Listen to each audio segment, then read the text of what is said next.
নমস্কার, শুভ দুপুর বন্ধুরা। চলো আজ দুপুরে কি রান্নার আয়োজন করেছি থালিটা তোমাদের সাথে শেয়ার করি।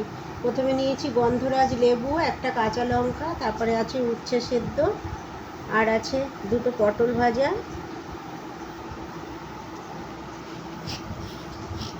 তারপরে নিচ্ছি দুটো কুমড়ো ভাজা,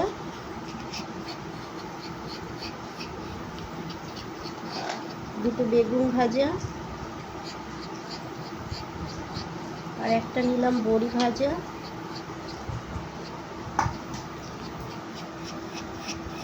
তারপরে এটা একটা ঘ্যাট করেছি বন্ধুরা, ডাঁটা দিয়ে, ডাঁটা, পটল, আলু, বেগুন, গাজর, বড়ি সব দিয়ে, ঝিঙে সব দিয়ে একটা পাঁচমিশালি এটা একটা ঘ্যাট করেছি।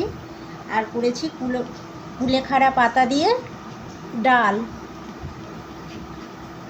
এটা আমি শুকনো লঙ্কা সম্বার আর পাঁচফোড়ন সম্বার দিয়ে নামাবার আগে একটু মিষ্টি দিয়ে করেছি, ভালো লাগে তাহলে ডালটা খেতে। শাক পাতা আছে তো, বেশ ভালো লাগে ডালটা খেতে। তো আজ আমার এই আয়োজন বন্ধুরা সম্পূর্ণ নিরামিষ। যদি ভিডিওটা ভালো লাগে লাইক শেয়ার করবে, আমার পাশে থাকবে। দেখা হচ্ছে নেক্সট ভিডিওতে। চলো টাটা।